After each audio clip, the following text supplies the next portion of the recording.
محمود اپنے کمرے میں پہنچ کر بے چینی سے ٹہلنے لگا۔ اس کی گڑیا نے اسے دھتکار دیا تھا، تم تھے بھی اسی قابل۔ وہ خود کو ملامت کرنے لگا، کوسنے لگا، مسلسل چکر لگاتے ہوئے جب اس کی ٹانگوں نے جسم کا بوجھ سہارنے سے معذوری ظاہر کی تو وہ بیڈ پر بیٹھ گیا۔ صبح کی اذان تک وہ یوں ہی بیٹھا رہا، نہ معلوم خود کو سزا دے رہا تھا یا سوچے سمجھنے کی قوتوں سے ہاتھ دھو بیٹھا تھا۔ صبح کی نماز پڑھ کر وہ دیر سے واپس لوٹا تھا۔ اس وقت تمام ناشتے کی میز پر بیٹھ رہے تھے۔ توقع کے برخلاف دعا بھی موجود تھی۔ چچا چچی سے اپنی حالت چھپانے کے لیے وہ بھی کرسی کھینچ کر بیٹھ گیا۔ کہاں سے آ رہے ہو میاں؟ چچا رضوان مستفسر ہوا۔ اس نے اپنے لیے ناشتہ بناتی دعا کے ہاتھوں کو دیکھتے ہوئے دکھی لہجے میں کہا، یوں ہی تھوڑی دیر مسجد میں بیٹھ گیا تھا چچا جان۔ گویا لمبی لمبی دعائیں مانگی جا رہی ہیں۔ ویسے کون ہے وہ خوش نصیب جس کے لیے مناجات کا سہارا لیا جا رہا ہے؟ چچا رضوان نے معنی خیز نظریں دعا کے سراپے پر ڈالیں۔ ابو جان ایک بات پوچھوں؟ دعا نے تھرماس سے اپنے لیے چائے کی پیالی بھرتے ہوئے پوچھا۔ اسے چائے لیتے دیکھ کر محمود نے سر جھکا لیا تھا۔ وہ جانتا تھا کہ منع کرنے پر اسے ہتک آمیز جواب ملے گا۔ دل کے نہایت قریب رہنے والی نہ جانے کیوں اس طرح دوری پر آمادہ تھی۔ رضوان نے کہا، پوچھو بیٹا، کیا یہ سچ ہے کہ محمود بھائی کو آپ امی جان کی اجازت کے بغیر اس گھر میں لائے تھے اور انہیں امی جان بالکل پسند نہیں کرتی تھی؟ رخسانہ نے دعا کو کڑی نظروں سے گھورا مگر وہ ماں کو نظر انداز کیے دلچسپ نظروں سے باپ کی جانب دیکھتی رہی۔ ہاں یہ بات تو بالکل سچ ہے۔ رضوان کچھ نہ سمجھتے ہوئے اس بات میں سر ہلانے لگا۔ اور جب میں پیدا ہوئی تو محمود بھائی نے مجھ سے خوب محبت جتا کر امی جان کا دل جیت لیا ہے نا؟ اس کی بات سنتے ہی محمود کو لگا جیسے کسی نے اسے بر سر بازار برہنہ کر دیا ہو۔ اس کے منہ کی طرف لے جانے والا نوالا پلیٹ میں گر گیا تھا۔ یہ بھلا کیا بات ہوئی؟ رضوان نے اسے سرزنش کرنے کے انداز میں گھورا۔ امی جان بتا رہی تھی اور مجھے بھی یہی لگ رہا ہے کہ امی جان سچ کہہ رہی ہیں۔ رخسانہ اسے کڑے لہجے میں ڈانٹنے لگی۔ بے شرم نالائق، ایسا میں نے کب کہا؟ نہیں، میرا مطلب ہے آپ کے الفاظ کچھ اور تھے لیکن ان میں سے میں نے یہی نتیجہ اخذ کیا، اور یقیناً اہمیت الفاظ کی نہیں اس اخذ کرنے والے نتیجے کی ہوتی ہے۔ تمہاری زبان کو تالا لگ سکتا تو یقیناً میں بہت پہلے سے بند کر چکی ہوتی۔ خالی خالی نظروں سے اپنی پلیٹ کو گھورنے والے محمود پر دکھ بھری نظر ڈال کر وہ دعا کو کوسنے لگی۔ ماں جی، زبان کو بند کرنے سے حقائق تو تبدیل نہیں ہوا کرتے۔ کیا یہ جھوٹ ہے کہ اپنے مقاصد کے حصول کے لیے کچھ لوگوں کو جھوٹی محبت اور بناوٹی توجہ کا سہارا لینا پڑتا ہے؟ بند کرو اپنی بکواس۔ رخسانہ نے غصیلے لہجے میں اپنے سامنے پڑے برتن دور دھکیلے۔ میں ضمنی سے بات کر رہی تھی ماں جی، آپ یوں ہی میری باتوں کو کسی اور سے منسوب کر کے مجھے چڑک رہی ہیں۔ دعا، میں نے سوچا بھی نہیں تھا تم اتنی بدتمیز ہو جاؤ گی۔ اس مرتبہ رضوان نے اسے ڈانٹا۔ محمود کا کاٹو تو بدن میں لہو نہیں کہ زندہ مثال بنا بیٹھا تھا۔ اس کی ٹانگوں میں ہلکی ہلکی لرزش شروع ہو گئی تھی اور اس سے پہلے کہ وہ لرزش بڑھ کر اس کے پورے بدن میں پھیل جاتی وہ نشست چھوڑتے ہوئے بولا، چچی جان مجھے دفتر سے دیر ہو رہی ہے۔ یہ کہہ کر وہ ان کا جواب سنے بغیر اٹھا اور اپنے کمرے کی طرف بڑھ گیا۔ کمرے میں داخل ہوتے ہی اس نے فوراً دروازہ اندر سے کنڈی کیا اور اس کے ساتھ ہی اس کا سارا بدن لرزنے لگا تھا۔ اس کے دماغ میں کچھ ہفتے پہلے دیکھا ہوا خواب تازہ ہوا جب دعا نے اس کے تحفوں کو آگ لگائی ہوتی ہے اور اس کے قریب سے گزرنے پر وہ اسے آگ میں دھکا دے دیتی ہے۔ آج اسے سچ مچ ایسا ہی محسوس ہو رہا تھا کہ جیسے دعا نے اسے آگ میں دھکا دے دیا ہو۔ اس کی پرخلوص محبت اور توجہ کو کس بے دردی سے اس نے خود غرضی کا نام دیا تھا۔ حالانکہ اس کی محبت کسی بھی غرض اور مطلب سے پاک تھی، بلکہ جب سے اس کے دل میں دعا کی محبت نے روایتی محبت کا چولا پہنا تھا وہ اس سے دور بھاگنے لگا تھا، اور یہی دوری دعا کے زہریلے تانوں کی وجہ بن رہی تھی۔ دفتر جانے کا خیال ذہن سے نکال کر وہ بستر پر لیٹ گیا۔ دعا کی تپائی پر پڑی ہوئی تصویر اٹھا کر وہ حسرت بھری نظروں سے دیکھنے لگا۔ کیا ہو گیا گڑیا، کیوں کر رہی ہو ایسا؟ تم تو اتنی زیادہ حساس اور ہوشیار ہو، پھر میرے دل کی حالت تم سے اوجھل کیسے ہوگی؟ میں نے تو ایک فرضی بات کی تھی، کیا تمہیں میرے دل کی صدا سنائی نہیں دیتی جو ہر دھڑکن کے ساتھ تمہارا نام جپتا ہے، جسے تمہاری خوشیاں عزیز ہیں، جو تمہیں ہنستا دیکھ کر خوش ہوتا ہے اور تمہاری اداسی پر پریشان ہو جاتا ہے، جو ہر وقت تمہارے لیے دست دعا رہتا ہے؟ ہنستی تصویر کے چہرے پر ہاتھ پھیرتے ہوئے اس کے ہونٹ خود کلامی کے انداز میں ہلنے لگے۔ رب سے التجا ہے یہ، بس میری دعا ہے یہ، آپ خوش رہیں دائم، ان رسیلے ہونٹوں پر کہہ کے رہیں قائم، ساری رحمتیں رب کی یوں تیرا مقدر ہو، جیسے پھول میں خوشبو اور ہے ہوا ہر سو، جیسے راگ باجے میں، جیسے ریگ صحرا میں، جیسے مور میں رنگت، جیسے برف میں ٹھنڈک، جیسے آنکھ میں منظر، جیسے درد گھاؤں میں، جیسے بحر میں پانی، جیسے سروں کویل میں، جیسے وصل میں راحت، جیسے ہجر میں وحشت، جیسے سوگ بیوہ میں، جیسے روگ چاہت میں۔ ہاں میری تمنا ہے، ہاں میری یہ خواہش ہے، سکھ کی میری جاں بارش تجھ پہ اس طرح برسے، غم علم کو اے جانا تو ابد تلک ترسے، چھاؤں ماں کے آنچل کی اور باپ کی شفقت ہو نصیب نے تیرے بھائی بہنوں کی دولت، میری سب مناجاتوں میں ذکر بس تمہارا ہے، جو میرے لبوں پر جاں روز و شب مچلتی ہیں، تجھ کو چاہ جس کی ہو وہ جدا نہ ہو پائے، تیرے دل میں جو آئے بن کہے ہی مل جائے۔ اس کی آنکھوں سے آنسو روا ہو گئے تھے، جانے کتنی دیر وہ دعا کی تصویر کو دیکھتا رہا، اور پھر اس تصویر کو سینے پر رکھ کے اسے نیند آ گئی۔ دلی و دماغی پریشانیوں نے الٹے سیدھے سپنوں کی صورت اسے نیند نے بھی بے چین کیے رکھا۔ محمود کے جاتے ہی رخسانہ دعا پر پرس پڑی تھی، مگر وہ ڈھیٹائی سے بیٹھی چائے پیتی رہی، ناشتے کو اس نے بھی ہاتھ نہیں لگایا تھا۔ رضوان بھی بیٹی کے رویے پر شوقی ناشتے کی میز سے اٹھ کر کمرے کی طرف بڑھ گیا۔ چائے کی پیالی ختم کر کے میز پہ رکھتے ہوئے وہ بے نیازی سے بولی، امی جان اپنا خون نہ جلائیں اور نہ ہی غصہ کرنے کی ضرورت ہے، یہ اعتراف خود انہوں نے کیا ہے، میں تو بس تصدیق چاہ رہی تھی، اگر سچے تھے تو یوں اٹھ کر بھاگنے کی کیا ضرورت تھی، مجھے ڈانٹ دیتے، تھپڑ لگا دیتے، اب آپ کے کوسنوں سے تو کچھ نہیں ہونے والا۔ وہ اٹھ کر اپنے کمرے کی طرف بڑھ گئی۔ رخسانہ کڑی نظروں سے اسے گھورتی رہ گئی، غصے کی شدت سے وہ ناشتہ بھی نہیں کر سکی تھی۔ چائے کی پیالی ہاتھ میں لے کر وہ ڈرائنگ روم کی طرف بڑھ گئی۔ شاہینہ ماسی برتن سمیٹنے لگی، محمود کے کمرے کا دروازہ بند تھا، چائے پینے کے بعد بھی وہ محمود ہی کے دروازے کی طرف نگران رہی، لیکن شاید اس کا دفتر جانے کا کوئی ارادہ نہیں تھا کہ دفتر جانے کا وقت گزر جانے کے بعد بھی اس کے کمرے کا دروازہ بند رہا۔ رخسانہ ٹی وی پر خبریں دیکھنے لگی، مگر اس کی سوچیں کہیں اور گھوم رہی تھیں۔ دعا کا رویہ اس کی سمجھ سے باہر تھا، وہ سوچ بھی نہیں سکتی تھی کہ دعا محمود کے بارے میں ایسا کہہ سکتی تھی۔ اگر اس نے اپنے کانوں سے نہ سنا ہوتا تو کسی دوسرے کی زبانی کبھی بھی اس بات پر یقین نہ کرتی۔ دعا تو بچپن ہی سے محمود پر جان چھڑکتی تھی، محمود کے خلاف وہ کوئی بات سن ہی نہیں سکتی تھی، پھر ایک دم کیسے وہ یوں خم ٹھونک کر محمود کے خلاف میدان میں اتر آئی تھی۔ اس کے دماغ میں دعا کی پراعتماد لہجہ گونجا، یہ اعتراف خود انہوں نے کیا ہے، میں تو بس تصدیق چاہ رہی تھی، اگر سچے تھے تو یوں اٹھ کر بھاگنے کی کیا ضرورت تھی، مجھے ڈانٹ دیتے، تھپڑ لگا دیتے، اب آپ کے کوسنوں سے تو کچھ نہیں ہونے والا۔ اس کا مطلب ہے اسے شادی پر مجبور کرنے کے لیے محمود نے خود ہی کوئی الٹی سیدھی بات کی ہے جسے بنیاد بنا کر وہ ایسا کہہ رہی ہے۔ اس کی پراگندہ سوچے دعا کے رویے کی توجہ کرنے لگی، اگر ایسا تھا بھی صحیح تب بھی دعا کو یوں بدتمیزی نہیں کرنا چاہیے تھی۔ دعا کے رویے پر شوقی وہ دیر تک انہی خیالوں میں کھوئی رہی۔ ملازمہ کو ڈرائنگ روم کی صفائی پر آمادہ دیکھ کر وہ اپنے کمرے میں آ گئی۔ دعا اپنی خوابگاہ میں تھی، ظہر تک کا وقت اس نے اپنی خوابگاہ میں گزارا۔ ظہر کی اذان سن کر وہ محمود کے کمرے کی طرف بڑھ گئی، دروازہ اندر سے بند تھا، وہ دستک دینے لگی، 2-3 بار دروازہ کھٹکھٹانے کے بعد محمود نے دروازہ کھولا تھا۔ سو گئے تھے بیٹا؟ اس کی سرخ ہوتی آنکھوں کو دیکھ کر اس نے اندازہ لگایا۔ جی چچی جان، ایک طرف ہو کر اس نے رخسانہ کو اندر آنے کا راستہ دیا۔ اذان ہو گئی ہے بیٹا، نماز کے لیے نہیں جانا؟ بس تیار ہوتا ہوں، محمود نے لہجے میں اطمینان پیدا کرنے کی کوشش کی۔ وہ بے وقوف اور ناسمجھ ہے بیٹا، اس کی باتوں کا برا نہ ماننا۔ رخسانہ دعا کی باتوں پر معذرت کرنے لگی۔ محمود ہولے سے ہنسا، گلہ کس نے کیا چچی جان، آپ چھوڑیں، یہ اس کا اور میرا ذاتی معاملہ ہے۔ پھر بھی اس کمبخت کو یوں تو نہیں کہنا چاہیے تھا، اور تم بھی تو خاموش بیٹھے رہے، اب تو ایک لگا دیتے۔ چچی جان پرخلوص محبت اور توجہ دینے والے صلے کے محتاج نہیں ہوتے، وہ مجھے پیاری تھی، ہے اور ہمیشہ رہے گی، باقی اس کی نظر میں میری چاہت کی جو بھی حیثیت ہے اس سے مجھے کوئی فرق نہیں پڑتا۔ محبت کبھی جوابی محبت کی محتاج نہیں ہوا کرتی۔ جیتے رہو بیٹا۔ رخسانہ کے دل سے ایک بہت بڑا بوجھ ہٹ گیا تھا۔ اور ہاں چچی جان، ایک کہاوت آپ نے ضرور سنی ہوگی کہ کسیانی بلی کھمبا نوچے، تو بس گڑیا کی وہی حالت ہے۔ محمود بظاہر تو رخسانہ کو بہلا رہا تھا، مگر در حقیقت وہ اپنے دکھی دل کو تسلی دے رہا تھا۔ رخسانہ ہنسی، ہاں مجھے بھی کچھ ایسا ہی محسوس ہو رہا ہے، بہرحال کھانا نماز پڑھ کر ہی کھاؤ گے نا؟ جی چچی جان، محمود نے اس بات میں سر ہلایا۔ ٹھیک ہے، تم وضو کرو، کہتے ہوئے رخسانہ کمرے سے باہر نکل گئی۔ نماز پڑھ کر وہ لوٹنے پر اس نے رخسانہ چچی کو اپنا منتظر پایا۔ شاہینہ ماسی کے بلانے پر بھی دعا کھانے کے لیے اپنے کمرے سے باہر نہیں نکلی تھی۔ کھانا کھا کر محمود نے پوچھا، گڑیا نے ناشتہ تو کر لیا تھا نا؟ صرف چائے کی پیالی پی کر اٹھ گئی تھی، پتہ نہیں اس نے دوائی بھی لی ہے کہ نہیں، میرا خیال ہے میں خود اسے کھانا کھلانے کی کوشش کرتا ہوں۔ دفع کرو، پھر کوئی دل جلانے والی بات کر کے یوں ہی تمہیں پریشان کر دے گی۔ اچھا آپ اس کے لیے کھانا لے جائیں نا، دوائی بھی کھلا دینا، تینوں اقسام کی گولیوں سے ایک ایک گولی کھلا دینا۔ محمود بھی اپنے اندر دعا کا سامنا کرنے کی جرأت مفقود پاتا تھا۔ اسے دعا کا گزشتہ رات کا رویہ بھولا نہیں تھا، جب چہرے پر بازو لیتے ہوئے اس نے محمود کو یہ باور کرا دیا تھا کہ اب محمود اس کے لیے غیر مرد سے بڑھ کر نہیں ہے۔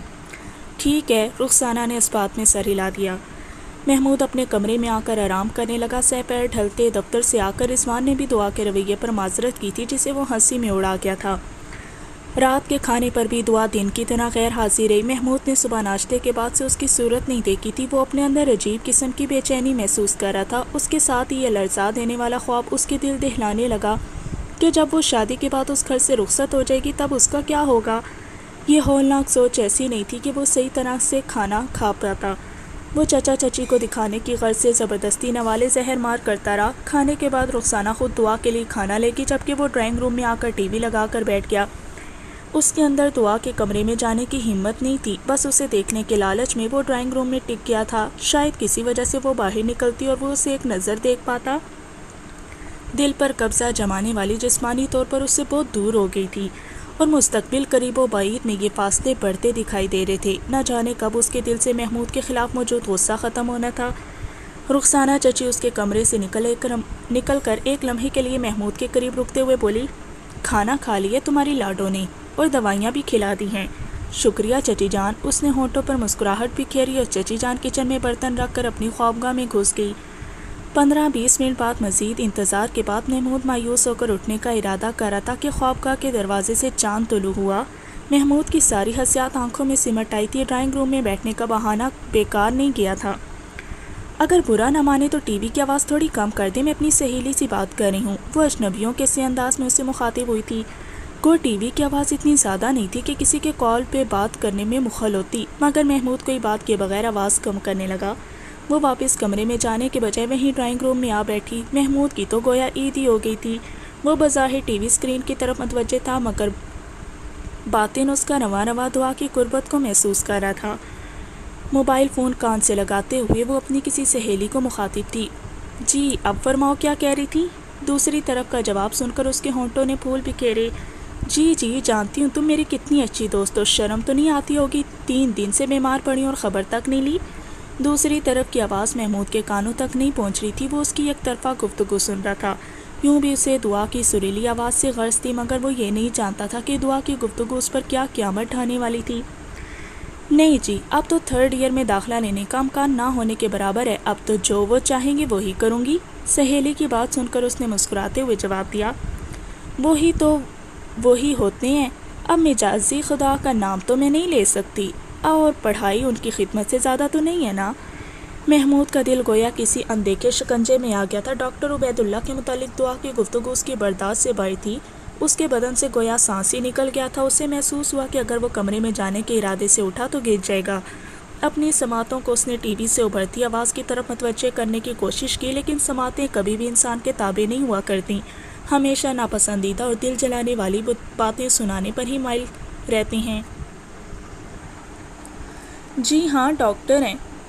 شکل و صورت اب کیا بتاؤں، اگر تم نے انڈین اداکار امیتابھ بچن کی جوانی کی فلمیں دیکھی ہوئی ہیں تو اس سے تھوڑے سے خوبصورت ہیں، باقی اتنے باوقار اور سوبر ہیں کہ کیا بتاؤں، میں تو پہلی نظر ہی میں۔ فکرہ ادھورا چھوڑ کر اس کی گنگناتی ہنسی نے چل ترنگ بجائے۔ بس جی، اپنی اپنی قسمت ہوتی ہے، اب تو دن ہی گن رہی ہوں کہ کب صحرا سجا کر مجھے لینے آتے ہیں۔ ٹھیک کہا، خوش قسمت تو میں ہوں۔ تم سناؤ، وہی واجبی صورت والا چچا زادی متھے لگ رہا ہے یا انکار کرنے کی ہمت کر لو گی؟ ویسے خاصی ڈرپوک ہوں میں تو، خاندانی روایتوں کی دھوس میں آنے والی نہیں۔ زندگی ہم نے گزارنی ہے، ہمارے والدین یا نام نہاد خیر خواہوں نے نہیں۔ مجھے تو جانے کتنے رشتے ٹھکرانے کے بعد یہ ہیرا ہاتھ لگائے۔ سچ کہہ رہی ہوں۔ وہ اٹھ کر اپنے کمرے کی طرف بڑھ کے، شاید اس کے ڈرائنگ روم میں آنے کا مقصد فقط محمود تک اپنے دل کا حال پہنچانا تھا، اس کی توہین اور ہتک کرنی تھی، اور یہ مقصد وہ بأحسن خوبی پورا کر چکی تھی۔ اس کے کمرے میں غائب ہوتے ہی محمود لڑکھڑاتے ہوئے اپنے کمرے کی طرف بڑھ گیا۔ اس کے دل و دماغ ایسی آندھیوں کی ضد میں تھے جو تباہی کا پیش خیمہ ہوتی ہیں۔ وہ بمشکل اپنے بستر تک پہنچ پایا تھا، اس کے سارے بدن سے گویا جان ہی نکل گئی تھی۔ نام نہاد خیر خواہ، واجبی شکل و صورت کا چچا زاد، خوش قسمت تو ہوں، ان کی مرضی جیسا کہیں گے وہی کروں گی۔ کتنے رشتے ٹھکرانے کے بعد یہ ہیرا ہاتھ لگائے۔ دعا کی ساری گفتگو ایک تسلسل سے اس کے کانوں میں گونج رہی تھی۔ اس نے دعا کی خوشی کو مد نظر رکھ کر دل کو تسلی دینے کی لاکھ کوشش کی، مگر گھائل دل اس کی کوئی بات سننے کو تیار نہیں تھا۔ دل کی ایک ہی رٹ اور تکرار تھی کہ تمہیں اپنے احساسات تو دعا کے سامنے بیان کر دینے چاہیے تھے۔ دور تو وہ یوں بھی ہو گئی، تانا زنی پر تو یوں بھی آمادہ ہے، کم از کم اس طرح تمہارے جذبات تو مخفی نہ رہتے۔ اب تو اس نے تمہاری ساری پدسیاہی کو مطلب پرستی اور خود غرضی جیسے جذبات سے جوڑ دیا ہے۔ جب مجرم ہی ٹھہرے تو جرم تو کر لیا ہوتا، بے شک سزا اس سے زیادہ مل جاتی، لیکن کچھ کیے تو ملتی۔ اب یوں ہی بے جرم سزا کاٹنا کہاں کی عقل مندی ہے؟ جوڑتی رہی، جتنا خود غرض اور مطلب پرست سمجھنے سمجھے، جتنا چاہے استہزاء اور طنز کا نشانہ بنائے، میں اسی قابل ہوں۔ میں نے بھی تو اپنے پاکیزہ خیالات کو خواہش نفس کی بھینٹ چڑھا دیا تھا۔ اگر وہ معصوم اس بات سے لا علم ہے، میرا رب تو سب جانتا ہے نا، اور دلوں کو پھیرنا میرے قدوس رب ہی قبضہ قدرت میں ہے، وہی تو عزت دیتا ہے اور وہی رسوائی اور ذلت مقدر میں لکھ دیتا ہے۔ مگر میں نے کون سا جرم کیا ہے؟ اس کے دل نے صدائے احتجاج بلند کی۔ کسی لڑکی کو چاہنا نہ تو میرے بس میں ہے اور نہ محبت کرنا جرم ہے۔ جب شریعت بنانے والے نے اس سے شادی کرنا حلال کیا ہے تو میرے دل میں بھی بس اتنی ہی خواہش نے جنم لیا تھا۔ میں نے کون سا اسے داغدار کرنے کا سوچا یا اس کے بارے میں کسی میلے خیال کی پرورش کی کہ میرا جرم ناقابل معافی بن جائے؟ اور بالفرض یہ جرم ہی تھا تو دل میں چھپی تمنائیں یا خواہشیں تو جرم نہیں ہوا کرتی۔ جرم کا اطلاق تو ظاہر پر ہوتا ہے، اور میری محبت تو اظہار کی آلودگی سے پاک رہی۔ میں تو اپنے خیالات پر شرمندہ رہا، میں تو اس سے دور بھاگتا رہا۔ میں نے تو خواہش نفس کے باوجود اس کی قربت سے اعتراض برتا۔ پھر مجھ سے اذیت اور مصیبت کا نزول کس وجہ سے ہو رہا ہے؟ کیوں بغیر اظہار کے ٹھکرائے جانے کی ذلت مقدر بن رہی ہے؟ واجبی شکل کے چچا زاد کا ذکر کر کے مجھے ہی تو متون کیا گیا ہے، نام نہاد خیر خواہ کہہ کر میرے خلوص ہی کو تو مورد الالزام ٹھہرایا گیا ہے۔ بے بسی اور بے چارگی کے انتہا پر عموماً آنسو نکل پڑتے ہیں، اور دل میں جلتے الاؤ کو یہ نمکین پانی بجھا تو نہیں سکتا، مگر اس کی تپش میں اتنی کمی ضرور لاتا ہے کہ انسان سانس دے سکے، ورنہ تو صدمات شاید انسان کی جان ہی لے لیں۔ نہ راستے ہیں، نہ منزلیں ہیں، نہ ہم سفر مجھ پہ مہرباں ہیں، نہ جانے کیسی خطا ہوئی ہے کہ ایک شکنجے میں میری جاں ہے، قریب رہ کر بھی دور ہے وہ، یہ دوری میرا کلیجہ چیرے۔ کٹھن ہے الفت کے راستے کے، زمیں ہے میری نہ آسماں ہے، یہ عشق بجا، یہ عشق ممتا، یہ عشق ہے جو نہیں ہے تھمتا، یہ سانس تو چل رہی ہے اب تک مگر میری زندگی کہاں ہے؟ ہے کون میرا کس سے بولوں کہ میرے حق میں وہ آ کے بولے؟ جہاں بھی جاؤں جسے بھی دیکھوں وہ ستم گر کا ترجمہ ہے۔ کسی دل جڑے شاعر کے الفاظ اسے یہ باور کرانے لگے کہ عشق کی سزا کاٹنے والا وہ پہلا شخص نہیں تھا۔ اس رستے کے ہر راہرو کو ان اذیتوں اور مصائب سے گزرنا پڑتا ہے۔ محبت تو خراج مانگتی ہے، عشق رسوائیاں اور اذیتیں لاتا ہے۔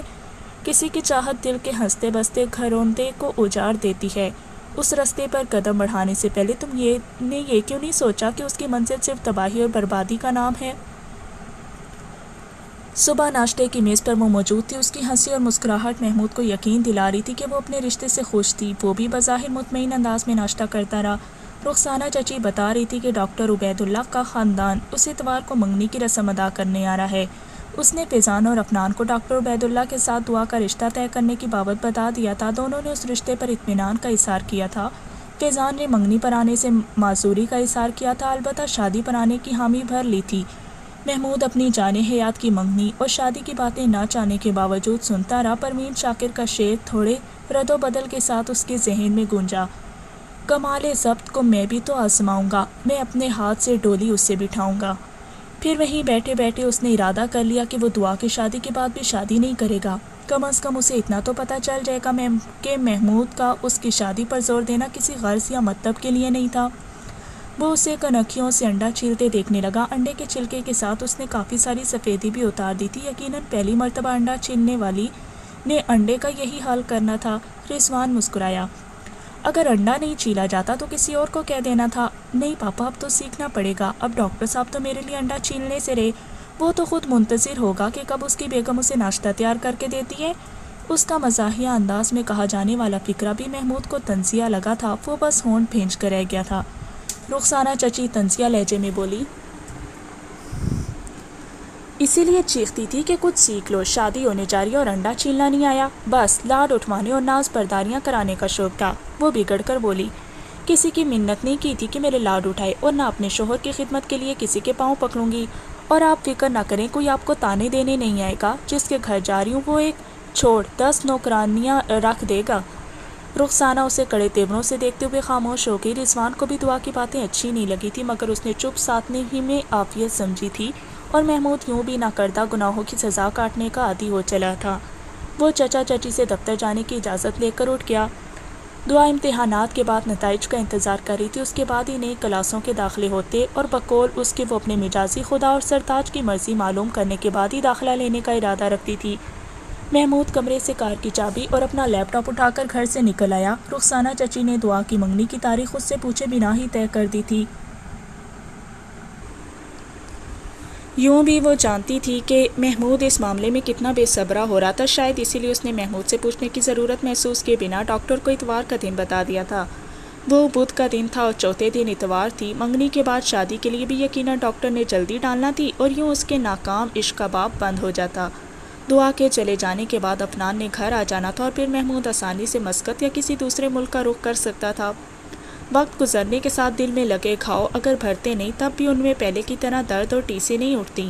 وہ بھی بے صبری سے اس وقت کا منتظر تھا جب دعا اس کے لیے بھولی بصری یاد کی صورت اختیار کر جاتی، جب اس کے لیپ ٹاپ کی ہارڈ ڈسک دعا کی ویڈیوز اور تصاویر سے خالی ہو جاتی، جب اس کے موبائل فون کی میموری کے لیے دعا کی شکل انجان اور پرائی ہو جاتی، جب لیٹتے وقت اسے نیند کی منتیں کر کے نہ بلانا پڑتا، جب اسے پہلے کی طرح بھوک لگنا شروع ہو جاتی، جب وہ کسی کے لطیفے پر دل کھول کر ہنس سکتا، جب اپنے آنسوؤں کو چھپانے کے لیے آنکھ میں تنکا پڑ جانے کا بہانہ نہ کرنا پڑتا۔ نہ جانے کتنے جب تھے جو اس کے دل میں کسی پھانس کی طرح مقید تھے، لیکن فی الحال اذیتوں بھرے سفر کا اختتام دور تھا۔ دعا کی شادی کے بعد بھی اتنی جلدی وہ نہیں سنبھل سکتا تھا، البتہ اس کی شادی ہو جانے کے بعد دل کم وقت کے سہانے سپنے دیکھنے کی عادت سے جان چھوٹ جاتی۔ اتوار کا دن آنے تک وہ لمحہ بلمحہ مرتا اور جیتا رہا۔ ایک گھر میں ہوتے ہوئے سوائے ناشتے اور رات کے کھانے کے ان کا سامنا نہیں ہو پاتا تھا۔ ان مختصر لمحات میں بھی دعا معصومیت سے یا جان بوجھ کر کچھ نہ کچھ ایسا بول جاتی جو اسے اپنی نظروں میں گرنے پر مجبور کر دیتا۔ ایک عجیب بات جو اس کی سمجھ میں نہیں آئی تھی کہ دعا نے اپنی نشست تبدیل نہیں کی تھی، وہ بچپن ہی سے اس کے پہلو میں بیٹھتی آ رہی تھی، وہ ابھی تک وہیں بیٹھتی تھی۔ اس کی سخاوت کے استفسار کی جرأت بھی محمود میں نہیں تھی۔ ہو سکتا تھا کہ اس کے پوچھنے پر ان چند لمحات کی قربت بھی اس سے چھن جاتی، کم از کم کھانے اور ناشتے کے دوران تو وہ اس کی خوشبودار وجود کی بھینی بھینی مہک اپنے رگوں پہ میں اتار سکتا تھا۔ کبھی بے خیالی میں اس کے بدن سے بھی محمود کے ہاتھ یا کونی کے اتصال ہو جاتا جو ان قیمتی لمحات کو انمول کر دیتا تھا۔ اور پھر اتوار کا دن بھی آ گیا۔ تمام رشتہ دار صبح ہی ان کے گھر اکٹھے ہو گئے تھے، دونوں چچا، ان کی اولادیں، ارتضیٰ، عفنان، یہاں تک کہ شہناز پھوپھو بھی اپنے خاندان کے ساتھ موجود تھیں۔ برسوں پرانی دشمنی انہوں نے بھلا دی تھی۔ امارا جس نے گھر سے بھاگ کر شادی کی تھی اور چند ماہ بعد ہی طلاق لے کر گھر آن بیٹھی تھی، وہ بھی ساتھ آئی تھی۔ طلاق ہو جانے کے بعد ایک بار عمران چچا کے ہاں اس کی محمود سے تھوڑی بہت بات چیت ہوئی تھی، چونکہ منگنی ٹوٹنے کے بعد محمود کی طرف سے منگنی بحال کرنے کی کوشش کی گئی تھی۔ خود شہناز پھوپھو اور امارا نے محمود کو دھتکارا تھا، اس لیے اپنے جی میں وہ مجرم تھے۔ خود شہناز پھوپھو کے سامنے بھی جب بیٹی کا کردار کھلا تو اسے ندامت کے علاوہ کچھ ہاتھ نہیں آیا تھا، اور خود بخود وہ اپنے چھوٹے بھائی رضوان سے بات چیت کرنے لگی۔ رضوان یوں بھی اپنی بڑی بہن کو ماں جیسا سمجھتا تھا، اس نے گڑے مردے اکھیڑنے کی کوشش نہیں کی تھی۔ محمود نے دعا کے لیے گلابی رنگ کا قیمتی لہنگا لایا تھا، لیکن اس کے دل پر ابھی تک کچھ زخم لگنے باقی تھے۔ دعا نے وہ لہنگا پہننے سے انکار کر دیا، مجبوراً رضوان کو بازار جا کر ہنگامی طور پر ایک اور لہنگا لانا پڑ گیا تھا، ورنہ وہ پرانے کپڑوں ہی میں تیار ہونے پر کمر بستہ تھی۔ سرخ اور گلابی رنگ دعا کے پسندیدہ رنگ تھے۔ رضوان اس کی پسند سے کوئی خاص واقف نہیں تھا کہ اس کے لیے تو ہمیشہ محمود ہی نے خریداری کی تھی۔ رضوان نے ہلکے سنہرے رنگ کا لہنگا لایا جو اس نے بغیر ناک منہ چڑھائے پہن لیا تھا۔ ڈاکٹر کا خاندان اس کی اپنی سات اور بیوہ بہن پر مشتمل تھا، اس کے علاوہ اس نے 2-3 ڈاکٹر دوست ساتھ لائے تھے۔ منگنی کی رسم کے بعد رضوان نے تمام کے لیے دوپہر کے کھانے کا بھی بندوبست کیا تھا۔ محمود کو نہ چاہتے ہوئے بھی نئے کپڑے پہننے پڑ گئے تھے کہ خوشیوں بھرے گھر میں اس کا سوگ منانا رنگ میں بھنگ ڈال دیتا۔ وہ حد الوسع زبردستی کی مسکراہٹ ہونٹوں سے چپکائے تمام کو ہنس ہنس کر ملتا رہا۔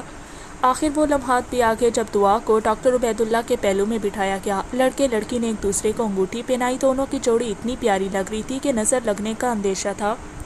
ڈاکٹر عبید اللہ کی پروقار، وجیح اور پرکشش شخصیت کو دیکھ کر محمود کو اپنا آپ بہت بے حیثیت اور بے مایہ لگ رہا تھا۔ دولہا دلہن نے ایک دوسرے کو مٹھائی کھلائی اور اس کے بعد محمود کا وہاں بیٹھنا مشکل ہو گیا۔ مارچ کے مہینے کا خوشگوار موسم تھا، مگر اس کے چہرے پر پسینے کے قطرے نمودار ہونے لگے۔ اسے اپنے بدن کا درجہ حرارت بڑھتا ہوا محسوس ہوا۔ اس نے دائیں بائیں دیکھا، رخسانہ چچی مختلف رسوم میں گھری تھیں۔ اس نے ساتھ بیٹھے کامران کو کہا کہ رخسانہ چچی کو بلا لائے۔ وہ سر ہلاتا ہوا رخسانہ چچی کی طرف بڑھ گیا۔ 2-3 منٹ بعد وہ اس کے پاس تھی۔ کیا بات ہے بیٹا؟ محمود کے چہرے پر چاہے تاثرات اس کی گہری نظروں سے اوجھل نہیں تھے۔ اس نے اپنا منہ ان کے کان قریب لا کر دھیمے لہجے میں کہا، چچی جان، میری طبیعت تھوڑی خراب ہو گئی ہے، میں اپنے کمرے میں جا رہا ہوں، کھانے پر آپ لوگوں کا ساتھ نہیں دے سکوں گا، کسی دوسرے کو بتانے کی ضرورت نہیں، خواہ خوشی کے موقع پر کسی کو پریشان کرنا مناسب نہیں لگتا۔ بیٹا 3-4 ڈاکٹر صاحبان تو موجود ہیں۔ چچی جان پلیز، اگر ایسی کوئی بات ہوتی تو میں کوئی بچہ نہیں ہوں جسے شرم محسوس ہوتی ہو۔ اچھا ٹھیک ہے بیٹا، تم جاؤ آرام کرو۔ رخسانہ چچی نے اس بات میں سر ہلا دیا۔ محمود پاؤں گھسیٹتا اپنی خوابگاہ کی طرف بڑھ گیا۔ خوشی کی وہ محفل باقیوں کے لیے تھی، اس کے لیے تو محبت کا جنازہ اٹھ رہا تھا۔ اس کا ظرف اتنا زیادہ نہیں تھا کہ دعا کو کسی اور کی دسترس میں جاتا دیکھ کر مسکرا سکتا۔ اپنے بیڈ پر لیٹتے ہی وہ گہرے گہرے سانس لے کر اپنی غیر ہوتی حالت کو سنبھالنے لگا۔ کبھی کبھی اسے محسوس ہوتا کہ دعا کی شادی سے پہلے ہی اس کا بھانڈا پھوٹ جائے گا، لیکن پھر وہ دستے دعا ہو جاتا، اپنے عزم رب کی بارگاہ میں گڑ گڑا کر اپنی عزت کی طلبگار اور سکون قلب متلاشی ہو جاتا۔ کریم رب سے بھی عاجز انسانوں کا عجیب رشتہ ہے۔ انسان اپنے ہاتھ بلند کر کے جو چیز چاہے طلب کر سکتا ہے، جو راز چاہے کھول سکتا ہے، جس دینے والے کے خزانے میں مانگنے والے کی مانگ سے کئی گنا دے کر بھی کوئی کمی نہیں ہوتی، اس سے مانگنے میں کیا حساب رکھنا، اور جس سے دل میں چھپا کوئی خیال بھی پوشیدہ نہ ہو، اس سے کیا راز رکھنا۔ منگنی کی تقریب ڈرائنگ روم میں ہو رہی تھی۔ ہنسی کی گونج، چوڑیوں کی کھنکھناہٹ، باتوں کی آواز تسلسل سے اس کی سماعتوں میں گونج رہی تھی۔ اچانک دروازے پر دستک ہوئی۔ اس نے جلدی سے رومال نکال کر آنکھیں خشک کی اور آ جاؤ دروازہ کھلائے کی بلند آواز آئی۔ دروازہ کھول کر ہمارا اندر داخل ہوئی۔ اسے دیکھ کر محمود حیران رہ گیا تھا۔ اس نے ٹرے میں چائے کی 2 پیالیاں رکھی ہوئی تھیں۔ میں نے سوچا آپ کو چائے کی ضرورت محسوس ہو رہی ہوگی۔ شکریہ، محمود نے کہا کہ اس کے علاوہ وہ کہہ بھی کیا سکتا تھا۔ وہ بے تکلفی سے فوم والی کرسی گھسیٹ کر اس کے بیڈ کے نزدیک رکھتے ہوئے بیٹھ گئی تھی۔ پریشان نظر آ رہے ہو؟ چائے کا گھونٹ بھرتے ہوئے اس نے معنی خیز لہجے میں پوچھا۔ پریشان تو کوئی نہیں ہے، بس طبیعت ذرا مزمحل سی ہے، اس لیے آپ کو پریشان دکھ رہا ہوں۔ اس نے جھوٹ بولنے میں کوئی قباحت محسوس نہیں کی تھی کہ وہ جان لیوا سچ بولنے کی نہ تو ہمت رکھتا تھا اور نہ حوصلہ۔ اچھا، مجھے تو یوں ہی لگ رہا ہے جیسے پریشان ہے۔ بے نیازی سے کندھے اچکاتے ہوئے وہ دیوار پہ ٹنگی دعا کی تصاویر کو گھورنے لگی۔ سنا ہے نوکری کر لی ہے؟ محمود نے موضوع تبدیل کیا۔ ہاں، میرا خیال ہے فارغ بیٹھنے سے استانی بننا بہت فائدہ مند ہے۔ اچھا کیا، محمود نے اس بات میں سر ہلا کر اس کی تائید کی۔ آپ بتائیں کب مٹھائی کھلا رہے ہیں؟ جس وقت آپ کا دل چاہے۔ وہ جانتے بوجھتے اس کے سوال کو نظر انداز کر گیا۔ وہ بے باکی سے مستفسر ہوئی۔ میرا مطلب ہے شادی وغیرہ کا ارادہ نہیں ہے؟ فی الحال تو نہیں ہے۔ اس نے اپنا ارادہ چھپانے کی کوشش نہیں کی تھی۔ ایک بات پوچھوں، خفا تو نہیں ہوں گے؟ چائے کی خالی پیالی میز پر رکھتے ہوئے وہ اس کی آنکھوں میں اٹھتے اضطراب کو کھوجتی نگاہوں سے دیکھنے لگی۔ پوچھو، ایک گہرا سانس لیتے ہوئے وہ گویا بادل نخواستہ بولا تھا۔ امارا نے دھماکہ کرتے ہوئے کہا، وہ تمہاری سگی بہن تو نہیں ہے جو تم یوں خود پر ظلم ڈھا رہے ہو؟ کیا مطلب؟ وہ ہکلا گیا تھا۔ مطلب آپ تو سمجھ ہی گئے ہیں، البتہ جواب نہیں دینا چاہتے تو آپ کی مرضی۔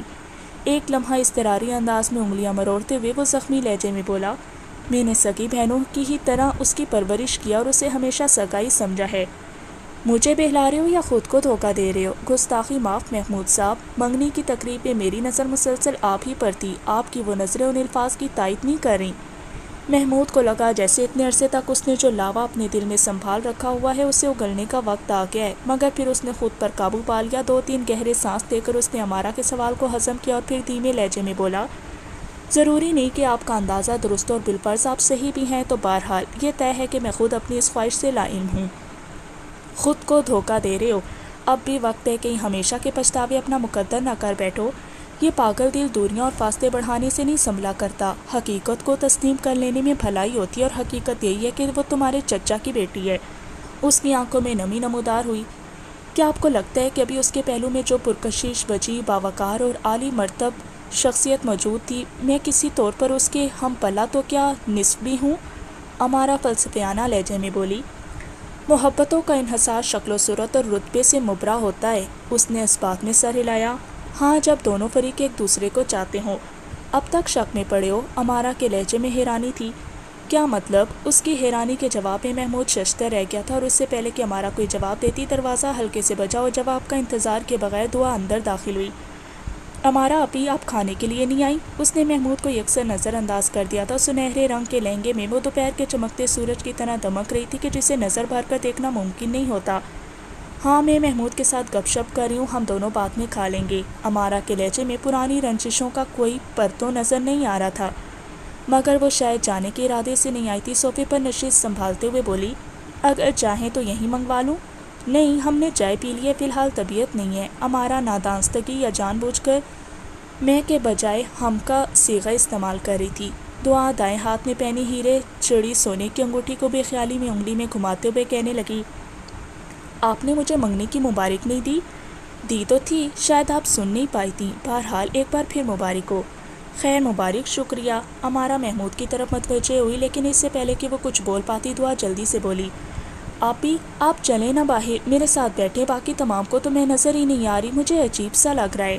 امارا محمود کی طرف دیکھ کر معنی خیز انداز میں مسکرائی اور پھر اس کی طرف مڑتے ہوئے بولی، آپ نمرا کو کہہ دیں، وہ بھی کسی کونے میں اکیلی بیٹھی ہوگی، اسے جانتی تو ہو کہ محفلوں سے گھبراتی ہے، مگر مجھے آپ کے ساتھ بہت ساری باتیں کرنا ہے۔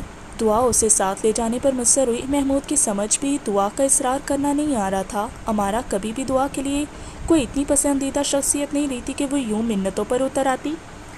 کیا یہ میرے نزدیک امارا کو برداشت نہیں کر پا رہی؟ اپنی خوش فہمی پر اس نے کہکا لگانے کو جی چاہا، اگر کوئی زیادہ ہی ضروری باتیں ہیں تو میں رات کو یہیں رہ لوں گی، مگر ابھی میرے محمود سے چند ضروری باتیں کرنا ہے، بس یوں سمجھو اپنے مستقبل کے لیے چند فیصلے کرنے ہیں۔ اچھا ٹھیک ہے، پھر میں بھی یہیں بیٹھی ہوں۔ دعا نے باہر جانے کا ارادہ ترک کر دیا تھا۔ ٹھیک ہے، اطمینان بھرے انداز میں کہتے ہوئے وہ محمود کی طرف متوجہ ہوئی۔ تو میں کہہ رہی تھی کہ گھر بنانا اتنا مشکل تو نہیں ہے نا، تمہاری ٹھیک ٹھاک تنخواہ ہے اور پھر اب تو میں بھی برسر روزگار ہوں۔ دعا کی طرف امارا کی پیٹھ تھی، اس لیے وہ اس کے ہونٹوں پر نمودار شرارتی مسکراہٹ کو نہیں دیکھ سکتی تھی۔ محمود نے کنکھیوں سے دعا کی جانب دیکھا، اسے لگا وہ رو دے گی۔ اسے کیا ہو گیا ہے؟ محمود کی سمجھ سے اس کا رویہ بالا تر تھا۔ بتاؤ نا، خاموش کیوں ہو گئے؟ محمود کو خاموش پا کر امارا نے گویا اسے ڈرامہ جاری رکھنے پر اکسایا۔ میرا خیال ہے اس بارے میں اکیلے میں بات کریں گے۔ محمود ابھی تک دعا کے رد عمل پر ششدر تھا اور ذہنی غیر یکسوئی سے وہ کوئی الٹی سیدھی بات بھی منہ سے نہیں نکالنا چاہتا تھا۔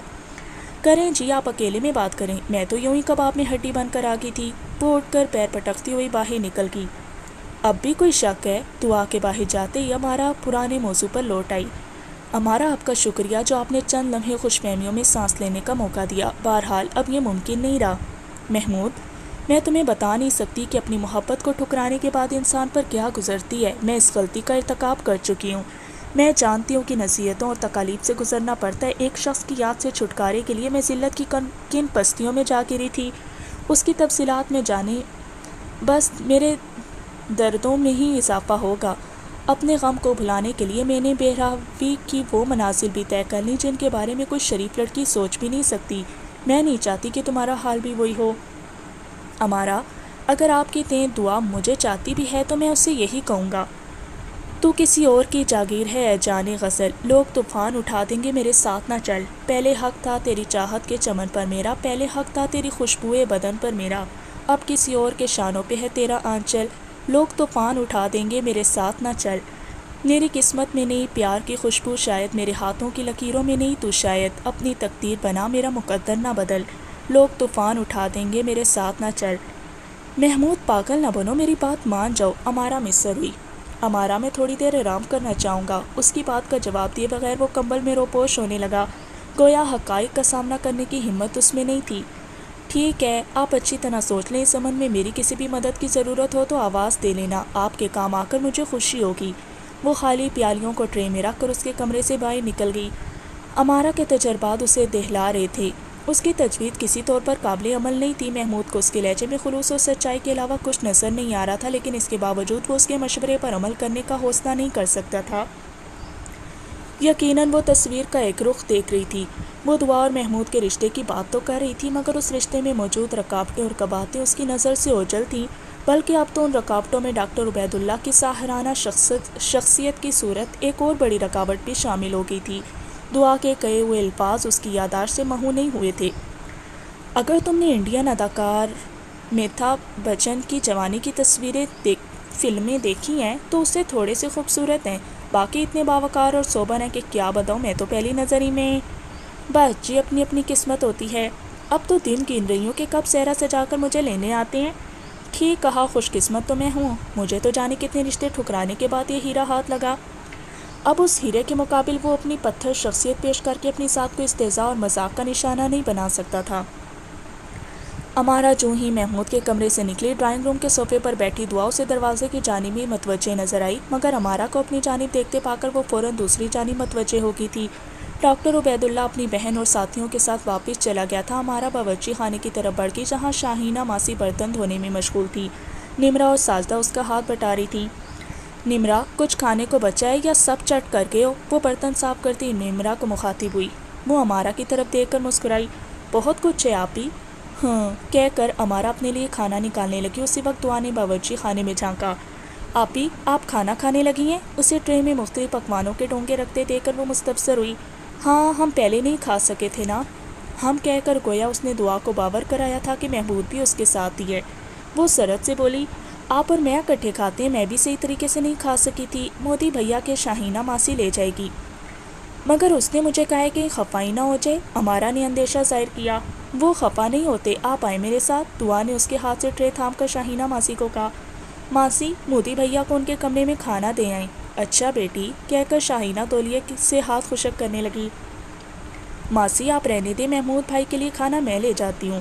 نمرا شاہینہ کو مخاطب ہوئی۔ دعا ایک دم رکتے ہوئے اسے مخاطب ہوئی، نمرا آپی، آپ رہنے دیں، ماسی لے جائیں گی۔ دعا کی بات پر امارا کے ہونٹوں پر ہنسی چھا گئی۔ نمرا دوبارہ سر جھکا کر برتن دھونے لگی۔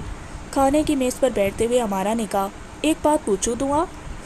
جی آپی۔ اس نے اپنی موٹی موٹی سی آنکھوں سے امارا کو گھورا۔ لڑکی ہونے کے باوجود امارا اس کی آنکھوں کے سیر کو محسوس کیے بنا نہیں رہ پائی تھی۔ تم آج بھی محمود کے قریب کسی کا وجود برداشت نہیں کر سکتی ہو، ہے نا؟ گہرا سانس لیتے ہوئے دعا پلیٹ میں سالن ڈالنے لگی۔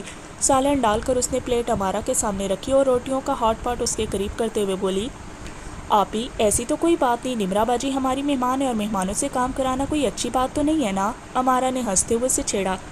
برتن دھونا بھی تو کام ہی ہے، وہ تو اپنی مرضی سے دھو رہی ہے نا؟ دعا نے جلدی سے بہانہ کرتے ہوئے ایک دم چاولوں کی پلیٹ اس کی جانب بڑھائی۔ آپ یہ بریانی بھی لینا، شادی ہو جانے کے بعد محمود کی نگرانی کیسے کرو گی؟ امارا نے چاولوں کی پلیٹ لے کر اپنے سامنے رکھتے ہوئے سوالوں کا سلسلہ جاری رکھا۔ آپی، مجھے تنگ کرنا ضروری ہے یا میرے زخموں پر نمک چھڑکنا اچھا لگتا ہے؟ دعا کی آنکھوں میں نمی نمودار ہو گئی تھی۔ امارا نے اٹھ کر اپنے ہاتھوں کے پیالے میں اس کا پھول سا چہرہ تھاما اور اس کا گال چومتے ہوئے بولی، اب بھی وقت ہے میری جان، میں بس تمہیں احساس دلا رہی ہوں کہ کہیں بہت زیادہ دیر نہ ہو جائے۔ میں اس درد سے واقف ہوں اور اسی کے علاج کی طرف تمہاری رہنمائی کر رہی ہوں۔ کب تک خود کو دھوکے میں رکھو گی؟ کب تک انجان بنی رہو گی؟ دل کی صدا پر کان بند کر لینے والے نہ ختم ہونے والے پچھتاووں کا شکار ہو جاتے ہیں۔ آپی، آپ کھانا کھائیں۔ دعا گھبراتے ہوئے کھڑی ہوگی، میں ذرا لباس تبدیل کر لوں۔ ایک آخری بات گڑیا، امارا نے اسے پیار سے پکارا۔ وہ رک کر اس کی جانب دیکھنے لگی۔ یاد رکھنا، وہ کبھی بھی پہل نہیں کرے گا، وہ گھٹ گھٹ کر مر جائے گا لیکن اعتراف نہیں کرے گا، تمہیں ہی قدم بڑھانے ہوں گے۔ اس کی جتنی بھی محبتیں، شفقتیں اور احسان تم پر قرض ہیں، سارے چکتا کر دو، خود کو بھی اذیت ناک زندگی سے بچا لو اور اسے بھی۔ اب یہ سب تمہارے ہاتھ میں ہے، تم بہت ہمت والی ہو، میں جانتی ہوں تم کر سکتی ہو۔ دعا نے نامالود آنکھوں سے امارا کی طرف دیکھا اور کچھ کہے بغیر اپنے کمرے کی طرف بڑھ گئی۔ امارا اس کی پشت کو گھورتی رہ گئی تھی۔ اسی وقت اس نے شاہینہ ماسی کو کھانے کے برتنوں کے ساتھ واپس آتے دیکھا۔ یقیناً محمود نے کھانا کھانا پسند نہیں کیا تھا۔ کھانے سے ہاتھ کھینچ کر وہ کھڑی ہو گئی۔ عمران ماموں نے واپس جانے کا اعلان کر دیا تھا، وہ گاؤں سے ویگن کرا کر آئے تھے۔ تمام رضوان اور رخسانہ سے اجازت لے کر گلی میں کھڑی ویگن کی طرف بڑھ گئے۔ رخسانہ محمود کے کمرے کی طرف چل دی، مگر اسے کمبل میں لپٹا دے کر وہ خاموشی سے واپس نکل آئی۔ ابھی اسے معلوم نہیں تھا کہ وہ نیند میں ہے یا سونے کی اداکاری کر رہا ہے۔ شام کی اذان تک بھی محمود کو کمرے سے باہر نہ آتے دیکھ کر رخسانہ ایک بار پھر اس کے کمرے کی طرف بڑھ گئی۔ محمود، اٹھ جاؤ بیٹا، نماز نہیں پڑھنی؟ اس نے قریب جا کر اسے آواز دی۔ محمود نے سرخ آنکھیں کھول کر رخسانہ کی طرف دیکھا مگر کوئی جواب نہیں دے پایا تھا۔ رخسانہ نے فوراً اس کے ماتھے پر ہاتھ رکھا۔ اسے محسوس ہوا جیسے اس نے جلتے ہوئے توے پر ہاتھ رکھ دیا ہو۔ تمہیں تو سخت بخار ہے، پریشانی سے کہتے ہوئے وہ فوراً دروازے کے پاس جا کر رضوان کو آواز دینے لگی۔ بات سنیں جی، اس نے ڈرائنگ روم میں بیٹھے رضوان کو آواز دی۔ سنائیں جی، وہ اس کی طرف متوجہ ہوا۔ محمود کو سخت بخار ہے، ڈاکٹر صاحب کو یہیں بلا لے۔ اچھا، وہ اٹھ کر محمود کے کمرے کی طرف بڑھا۔ اس کا ماتھا چھوتے ہی اس نے فوراً ڈاکٹر عبید اللہ کو فون کر دیا۔ پتہ چلا وہ کہیں اور مصروف تھے، البتہ اس نے ایک دوسرے ڈاکٹر کو ان کے گھر پہنچنے کا کہہ دیا۔ رخسانہ محمود کے پاس بیٹھ کر اس کا سر دبانے لگی تھی، جبکہ رضوان صوفے پر نشست سنبھال کر ڈاکٹر کا انتظار کرنے لگا۔ ڈاکٹر کو آتے ہوئے گھنٹہ لگ گیا تھا۔ محمود کو چیک کر کے اس نے دوائیوں کی پرچی رضوان کی طرف بڑھا دی۔ اسے رخصت کر کے رضوان دوائی لینے چلا گیا۔ اس کی واپسی پر رخسانہ وہیں بیٹھی رہی۔ محمود بخار کی وجہ سے قریباً نیم بے ہوش تھا۔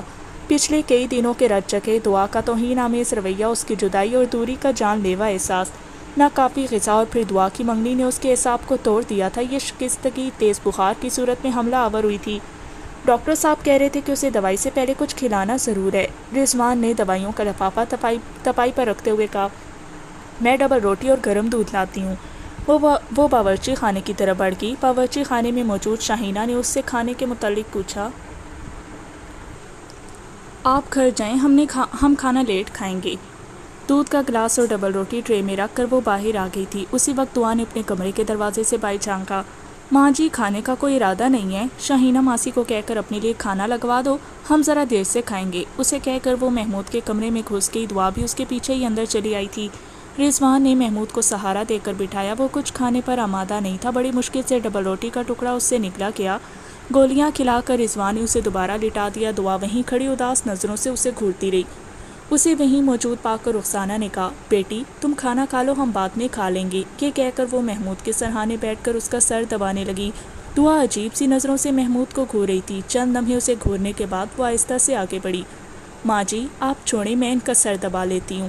رخسانہ نے ایسی نظروں سے بیٹی کی طرف دیکھا جن میں طنز کا عنصر نمایاں تھا، اور پھر کچھ سوچ کر اٹھتے ہوئے بولی، اچھا بیٹھو، میں ذرا پانی لے آؤں، بخار زیادہ ہے، ڈاکٹر کہہ رہا تھا کہ اس کے سر پہ پٹیاں رکھنا پڑیں گی۔ وہ اٹھ گئی۔ رضوان بھی اس کے ساتھ محمود کے کمرے سے باہر آ گیا تھا۔ دعا نے بیڈ پر بیٹھتے ہوئے محمود کی پیشانی پر ہاتھ رکھا۔ ایک دم اس نے آنکھیں کھول دی تھیں۔ اس نے جلتی ہوئی پیشانی پہ جو ہاتھ رکھا، روح تک آ گئی تاثیر مسیحائی کی۔ ایک لمحہ جانے حیات کے ملائم ہاتھ کے لمس کی لذت اپنی روح تک میں محسوس کرنے کے بعد نہ جانے کہاں سے اس میں اتنی ہمت آئی تھی کہ اس نے دعا کا ہاتھ اپنی پیشانی سے دور جھٹک دیا۔ ڈبڈبائی آنکھوں سے اس کی جانب دیکھتے ہوئے دعا نے ہاتھوں کے پیالے میں اس کا چہرہ بھرتے ہوئے کہا، میں آپ سے خفا تھی، اس لیے ایسی بکواس کرتی رہی، کیا منایا نہیں جا سکتا تھا؟ چند دنوں ہی کی تو مہمان ہوں، پھر تو ہمیشہ کے لیے یہاں سے چلی جاؤں گی۔ اس کی بات کی تاب نہ لاتے ہوئے محمود نے آنکھیں بند کر لی، مگر آنکھیں بند کرنے سے اشکوں کے سیلاب کو روکا نہیں جا سکتا تھا۔ کیا آپ چاہتے ہیں کہ میں بھی رونا شروع کر دوں؟ اس کے چہرے پر جھکتے ہوئے دعا نے اس کی پیشانی پر لب رکھ دیے۔ شیریں لبوں کی حلاوت آمیز لمس نے محمود کے سارے گل و شکووں اور محرومیوں کا خاتمہ کر دیا تھا۔ ہتھیلیوں سے اپنے آنسو خشک کر کے وہ خاموش لیٹ گیا۔ دعا اس کا سر دبانے لگی۔ رخسانہ برتن میں پانی لے کر آئی تو اس سے پانی کا برتن لے کر تپائی پر رکھ کر وہ خود پٹیاں بھگو کر محمود کے ماتھے پر رکھنے لگی۔ محمود کو کوئی احتجاج نہ کرتے دیکھ کر رخسانہ متبسم ہوتے ہوئے بولی، یقیناً اب میری یہاں ضرورت باقی نہیں رہی۔ جی امی جان، دعا نے اس بات میں سر ہلا دیا۔ رخسانہ کے جانے کے تھوڑی دیر بعد دوا کے اثر سے محمود پر غنودگی چھانے لگی، یا شاید وہ دعا کی قربت کا نشہ تھا۔ رات کو 3-4 دفعہ اس کی آنکھ کھلی اور ہر بار اسے دعا اپنے سرہانے بیٹھی ہی نظر آئی۔ وہ وہی پرانی دعا تھی جو اس کی بیماری میں اپنا آرام اور سکون بھول جایا کرتی تھی۔ اگلی صبح بخار کی شدت میں کافی کمی آ گئی تھی۔ وہ خود اس کے لیے ناشتہ لا کر اپنے ہاتھوں سے کھلانے لگی۔ ان ہاتھوں سے تو وہ زہر کھاتے ہوئے بھی نہ جھجکتا۔ ناشتہ کرا کر اس نے محمود کو دوائی کھلائی اور پھر اس کا سر دبانے لگی۔ تھوڑا آرام کر لو، ساری رات تو بیٹھے بیٹھے گزار دی ہے۔ محمود کے لہجے میں شامل پہلے والی توجہ اور محبت کو محسوس کرتے ہی دعا کے ہونٹوں پر خوبصورت مسکراہٹ ابھری۔ آپ کو نیند آتی میں بھی سو جاؤں گی۔ مجھے نیند آ جائے گی، تم جاؤ اپنے کمرے میں آرام کر لو۔ اپنے کمرے میں تو خیر میں نہیں جانے والی، البتہ یہیں ذرا کمر سیدھی کر لیتی ہوں۔ وہ فالتو تکیا اٹھا کر صوفے پر لیٹ گئی۔ اپنا دوپٹہ اس نے اوپر ڈال لیا تھا اور پھر نیند آنے تک محمود اس کے دوپٹے میں چھپے ہوئے وجود کو دیکھ کر اپنی آنکھیں ٹھنڈی کرتا رہا۔ اسے بیماری میں مبتلا دیکھ کر وہ ساری خفیاں بھلا کر اس کے پاس لوٹ آئی تھی۔ وہی پرانی دعا جس پر صرف اس کا حق ہوا کرتا تھا۔ اب بھی کچھ دیر کے اسے یوں ہی لگا جیسے دعا پر صرف اس کا ہی حق ہو، مگر اس کے ساتھ ہی ڈاکٹر عبید اللہ کے خیال نے اس کے منہ میں کڑواہٹ کھول دی تھی۔ ایک دم وہ سپنوں کی حسین دنیا سے باہر آیا اور آنکھیں موند کر اپنے مقدس سے شکوہ کناں ہونے لگا۔ دعا کی خفگی دور ہونے کے باوجود اس کی تیرہ بختی میں امید کی کوئی کرن روشن نہیں ہو پائی تھی۔ ایک بار اس کے جی میں آیا کہ وہ ہمارا کے مشورے پر عمل کرتے ہوئے اپنے دل کی حالت کھول کھول کر دعا کے سامنے بیان کر دے، رو رو کر اسے بتا دے کہ وہ اس کے بغیر زندہ رہنے کا تصور نہیں کر سکتا تھا۔ اس کے پاؤں پکڑ کر کہہ دے وہ اسے زندگی کی بھیک دے دے، مگر پھر دعا کے گزشتہ چند روز کے رویے کو یاد کر کے وہ حوصلہ کھو بیٹھا۔ ڈاکٹر جیسے عالی مرتب کا رشتہ پا کر چچا چچی نے تو اس کے دکھ کی کوئی اہمیت ہی نہیں دینا تھی۔ سب سے پہلے ان کے لیے اپنی بیٹی کا مستقبل تھا اور یقیناً ڈاکٹر عبید اللہ اس سے ہر لحاظ سے بہتر اور فائد تھا۔ اگلے ہی دن ڈاکٹر عبید اللہ نے رخسانہ چچی کو کال کر کے جلد از جلد شادی کی درخواست کی تھی۔ اس ضمن میں رخسانہ نے محمود سے بھی مشورہ کیا اور اس نے جتنی جلدی ہو سکے اس کام کو نپٹانے کا کہہ دیا تھا۔ مسلسل اذیت برداشت کرنے کی سخت اس کے اندر سے ختم ہو گئی تھی۔ دعا جتنی جلدی اپنے گھر کی ہو جاتی اتنا ہی بہتر تھا۔ دعا نے البتہ اس بارے میں کچھ بولنے کی ضرورت محسوس نہیں کی تھی۔ ڈاکٹر سے شادی پر خوشی کا اظہار کرنا اس نے ایک دم ترک کر دیا تھا۔ نہ جانے اسے معلوم ہو گیا تھا کہ اس کے ڈاکٹر کا ذکر کرنے سے محمود کو تکلیف ہوتی تھی یا کوئی اور وجہ تھی۔ کچھ بھی تھا، محمود اس کا شکر گزار تھا۔ وہ جانتا تھا وہ چند دنوں تک ہمیشہ کے لیے ڈاکٹر کی ہونے والی تھی، پھر بھی کبوتر کی طرح آنکھیں بند کر کے وہ آنے والی اذیت سے لمحاتی طور پر بچنا چاہ رہا تھا۔ چچی نے تمام کے مشورے پر ڈاکٹر کو 2 ہفتوں کی تاریخ دے دی تھی۔ ڈاکٹر عبید اللہ نے دعا کے ساتھ شادی کی خریداری کی درخواست کر دی۔ وہ اس کا ہونے والا شوہر تھا۔ رخسانہ نے کہہ دیا کہ جب چاہے وہ دعا کو ساتھ لے جا کر خریداری کر سکتا ہے۔ ڈاکٹر اگلے ہی دن 8-9 بجے کے قریب پہنچ گیا تھا۔ دعا اس وقت محمود کی تیمارداری میں لگی ہوئی تھی۔ رخسانہ نے وہاں پہنچ کر کہا، بیٹی ڈاکٹر تمہیں لینے کے لیے آیا ہے، شادی کے لیے کوئی خریداری وغیرہ کرنی ہے، تم اس کے ساتھ چلی جاؤ، محمود کو میں دیکھ لیتی ہوں۔ رخسانہ کی بات نے محمود کے دل میں ہلچل مچا دی تھی۔ اس نے فوراً آنکھیں موند کر اپنی بگڑتی حالت پر قابو پانے کی کوشش کی۔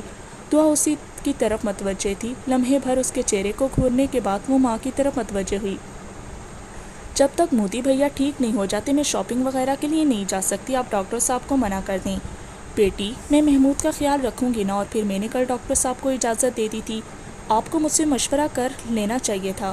اچھا غلطی ہوگی مگر جو ہو گیا اسے نپٹانا بھی تو ہے نا۔ جی نہیں، میں نہیں جا رہی، دعا نے 2 ٹوک الفاظ میں انکار کر دیا۔ گڑیا چلی جاؤ، 2-3 گھنٹے کی تو بات ہے۔ محمود نے جیسے اپنے دل پر کنچری چلاتے ہوئے دعا کو جانے کا کہا، وہ بگڑ کر بولی، آپ سے کسی نے مشورہ مانگا ہے؟ دعا، بدتمیزی کی بھی کوئی حد ہوتی ہے، کیا سوچے گا ڈاکٹر صاحب؟ رخسانہ نے کڑے لہجے میں اسے سمجھاتے ہوئے کہا، اب تم نے اپنی زندگی ڈاکٹر صاحب کے ساتھ گزارنا ہے، نہ کہ کسی اور کے ساتھ۔ جب اس کے ساتھ شادی ہو جائے گی نا تو گزارا کر لوں گی۔ دعا کے پاس ہر سوال کا جواب موجود تھا۔ فی الحال کسی کو مجھ پر حکم جمانے کی ضرورت نہیں۔ رخسانہ چند لمحے اسے بے بسی سے دیکھتی رہی اور پھر ڈرائنگ روم میں بیٹھے ڈاکٹر کی طرف بڑھ گئی۔ بیٹا، دعا کی طبیعت اس وقت تھوڑی خراب ہے، اگر آپ کل یا پرسوں تشریف لے آئیں۔ ٹھیک ہے خالہ، وہ بجھے دل سے کہتے ہوئے کھڑا ہو گیا۔ چائے تو پی کر جاؤ نا، کل آ کر پی لوں گا۔ ڈاکٹر عبید اللہ وہاں سے چلا گیا۔ رخسانہ کافی دیر تک دعا کو کوستی رہی مگر اس ٹھیٹ پر ذرا بھی اثر نہیں پڑا تھا۔ اگلے دن ڈاکٹر پھر ان کے گھر پہ موجود تھا۔ محمود کی طبیعت کافی سنبھل گئی تھی لیکن دعا پھر بھی ڈاکٹر کے ساتھ جانے پر آمادہ نہیں تھی۔ رخسانہ نے تنگ آ کر اس کے سامنے ہاتھ جوڑ دیے تھے۔ ٹھیک ہے، مودی بھیا بھی ہمارے ساتھ چلیں گے۔ بادل نخواستہ اس ضدی نے ایک شرط کے ساتھ ڈاکٹر کے ساتھ جانے کی حامی بھری، مگر محمود نے اس اذیت ناک سفر سے چھٹکارا حاصل کرنا چاہا، مگر وہ کیسے برداشت کرتا کہ اس کی گڑیا ڈاکٹر کے ساتھ فرنٹ سیٹ پر بیٹھی ہوتی اور وہ اپنی نشست پر براجمان ہوتا۔ وہ ہمیشہ ہی تو وہیں بیٹھتی آئی تھی جہاں محمود بیٹھا کرتا تھا، اب نئی تبدیلی وہ کیسے سہ پاتا؟ ٹھیک ہے، پھر میں بھی نہیں جاتی، اس نے بے نیازی سے کندھے اچکا دیے۔ بیٹا تم ہی کچھ سوچ لو، اس کو تو ہماری عزت کا کوئی احساس نہیں۔ رخسانہ محمود کو ملتجی ہوئی۔ ٹھیک ہے چچی جان۔ دل پر بھاری پتھر رکھ کر وہ تیار ہو گیا کہ چچا چچی کی بات کو وہ بڑی اہمیت دیا کرتا تھا۔ محمود کے ساتھ جانے کے ذکر پر ڈاکٹر عبید اللہ کا منہ بن گیا تھا لیکن اس نے کچھ کہنے سے گریز کیا تھا۔ دعا کے لیے اگلی نشست کا دروازہ کھول کر اس نے گویا دعا کو سامنے بیٹھنے کی دعوت دی اور اس کے بیٹھتے ہی مڑ کر ڈرائیونگ سیٹ پر بیٹھ گیا۔ محمود اپنے بے جان جسم کو گھسیٹتا ہوا اگلی نشست پر دراز ہو گیا تھا۔ بیٹھتے ساتھ اس نے آنکھیں بند کر کے سیٹ سے ٹیک لگا لی کہ وہ دل خراش منظر دیکھنے تاب اپنے اندر مفقود پاتا تھا۔ ڈاکٹر عبید اللہ دھیمے لہجے میں دعا سے باتیں کرنے لگا جن کا جواب وہ ہوں ہاں میں دے رہی تھی۔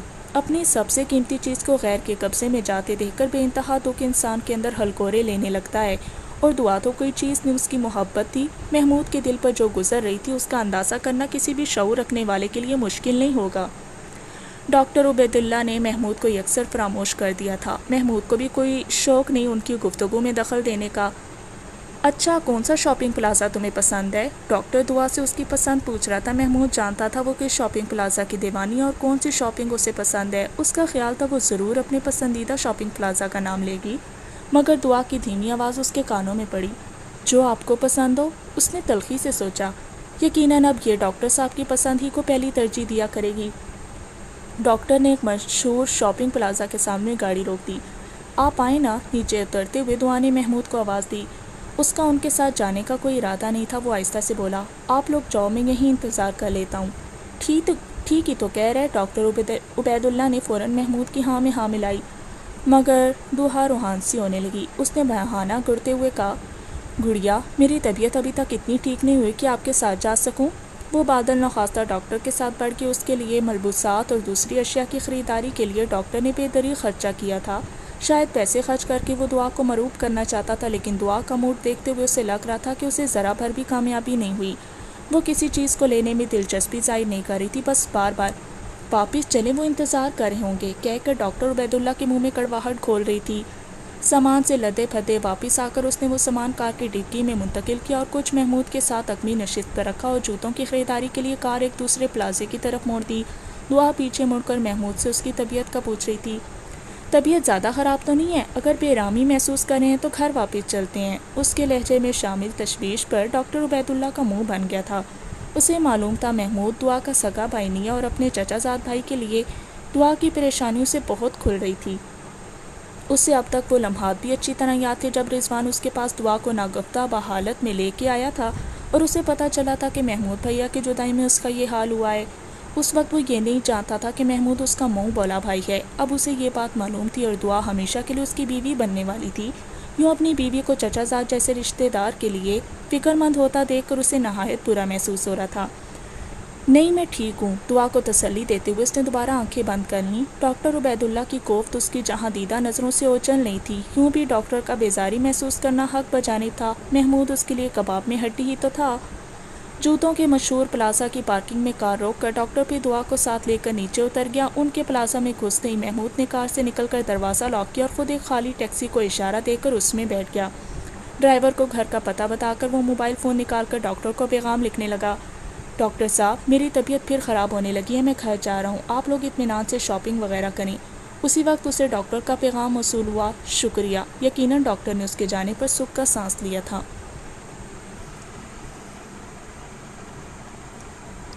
کار کے پاس واپس آنے پر وہاں محمود کو موجود نہ پا کر دعا پریشان ہو گئی تھی۔ بھیا کہاں چلے گئے؟ اس نے پریشانی بھرے انداز میں دائیں بائیں دیکھا۔ ڈاکٹر نے اتنے اطمینان بھرے لہجے میں کہا، اس کی طبیعت صحیح نہیں تھی، اس لیے گھر لوٹ گیا تھا۔ آپ سے ان کی کب بات ہوئی؟ وہ حیرانی بھرے لہجے میں مستفسر ہوئی۔ پیغام بھیجا تھا۔ ڈاکٹر نے اپنا موبائل فون اس کی آنکھوں کے سامنے لہرایا۔ اچھا، گھر چلتے ہیں، پرتشویش لہجے میں کہتے ہوئے وہ بیٹھ گئی۔ چھوڑو نا یار، مشکل سے تو جان چھوٹی ہے، ڈاکٹر بیزاری بھرے لہجے میں کہتا ہوا ڈرائیونگ سیٹ پر بیٹھ گیا۔ کیا مطلب؟ دعا نے نہ سمجھنے والے انداز میں اس کی جانب دیکھا۔ مطلب یہ ہے میری جان کہ منہ بولے بھائی کے لیے اتنی پریشانی ظاہر نہیں کرنا چاہیے۔ پریشانی انسان کی منشا کے تابع تو نہیں ہوتی، یہ تو کسی بھی دوسرے کے لیے انسان کی ترجیحات کا تعین کرتی ہیں۔ کوئی بھی ایسا جسے آپ نہ سمجھتے ہیں اسے آپ اپنا سمجھتے ہیں، اس کی ذرا سی تکلیف پر پریشان ہونا ایک فطرتی عمل ہے۔ کار آگے بڑھاتے ہوئے وہ اطمینان بھرے لہجے میں بولا، صحیح کہا، مگر اب مجھ سے زیادہ اپنا تمہارا کوئی نہیں ہے، یہ آپ کی سوچ ہے۔ دعا جواب دینا جانتی تھی، میری سوچ نہیں، حقیقت ہے۔ کیا شادی کے بعد بھی تم اپنے نام نہاد بھیا کے لیے تڑپ کر بھاگتے ہوئے اس کے پاس پہنچو گی؟ ڈاکٹر کے سوال کا جواب دینا اتنا آسان نہیں تھا، لیکن دعا نے کبھی مشکلوں کو اہمیت نہیں دی تھی۔ وہ اطمینان بھرے لہجے میں بولی، بے شک، سب کچھ چھوڑ کر اس کے پاس بھاگ کر جاؤں گی۔ ڈاکٹر عبید اللہ نے تیکھے لہجے میں پوچھا، اور اگر میں نے تمہیں اجازت نہ دی پھر؟ میں اجازت مانگوں گی تو آپ کو ہاں یا نہ کی زحمت ہوگی نا؟ دعا، بے وقوفوں کسی باتیں نہ کرو، چلو کھانا کھاتے ہیں، اور آج کے بعد میں تمہارا کسی دوسرے کے لیے پریشان ہونا نہ دیکھوں۔ اگر اس تنبیہ کے بعد بھی میں اپنی روش سے باز نہ آنا چاہوں پھر یہ کہ مجھ سے ڈانٹ کھاؤ گی۔ ڈاکٹر نے بظاہر مزاحیہ انداز اپنایا تھا، لیکن اس کی اندرونی تپش لہجے سے ہویدہ تھی۔ دعا نے ایک دم کہا، گاڑی روکو۔ کیا ہوا؟ وہ حیران ہو گیا تھا۔ وہ چلائی، میں کہہ رہی ہوں گاڑی روکو۔ ڈاکٹر نے گھبرا کر کار ایک طرف کرتے ہوئے بریک لگا دی۔ کار کا دروازہ کھول کر وہ باہر نکلی اور انگلی سے منگنی کی انگوٹھی اتار کر ڈاکٹر کی گود میں پھینکتے ہوئے کڑوے لہجے میں بولی، یہ انگوٹھی اسی کو پہنانا جس سے تمہاری ڈانٹ کھانے کا شوق ہو۔ میں کسی ایسے بےہودہ شخص کی بیوی نہیں بن سکتی جسے میرے لاڈ اٹھانے اور ناز برداریاں کرنے والے شخص سے چیڑو۔ یہ تحائف بھی اسی کے لیے رکھ کر سنبھالنا۔ اس کی باتیں سن کر ڈاکٹر ایک لمحے کے لیے گنگ ہو گیا تھا۔ اسے سڑک عبور کرتے دیکھ کر وہ جلدی سے کار سے اترتے ہوئے بولا، دعا، بات سنو، دیکھو میرا وہ مطلب نہیں تھا۔ بھاڑ میں جاؤ تم اور تمہارا مطلب۔ پیچھے مڑے بغیر وہ اب آواز بلند بولی۔ اس کے انداز سے بالکل بھی نہیں لگ رہا تھا کہ اسے ڈاکٹر کے ساتھ شادی کرنے کا ذرا بھی شوق ہے۔ سڑک عبور کر کے اس نے مخالف طرف سے آنے والی خالی ٹیکسی کو ہاتھ دے کر روکا اور رکبی نشست پر بیٹھ کر ڈرائیور کو گھر کا پتہ بتانے لگی، جبکہ ڈاکٹر ہونٹ کاٹتا خالی خالی نظروں سے اسے دور جاتا ہوا دیکھ رہا تھا۔ یہ حالت اس کے گمان سے بعید تھی۔ اس نے سوچا بھی نہیں تھا کہ وہ محمود کے بارے میں اتنی زیادہ حساس اور زودرنج ہوگی۔ وہ تو اپنی تیئں کب کا کسی موقع کی تلاش میں تھا کہ اسے محمود کے بارے میں سمجھا سکے۔ یہ سمجھانا اتنا مہنگا پڑے گا، اس بارے میں اسے ذرا بھی اندازہ ہوتا تو وہ یہ غلطی شادی سے پہلے نہ کرتا۔ یو ٹرن سے کار موڑ کر وہ بھی ان کے گھر کی طرف چل پڑا۔ دعا کی والدہ اور والد ہی اس مسئلے کو حل کر سکتے تھے، اور نہیں تو محمود کی سلجھی ہوئی شخصیت سے اسے کافی امید تھی کہ وہ اس کی طرفداری کر کے دعا کی کوئی نصیحت دے گا۔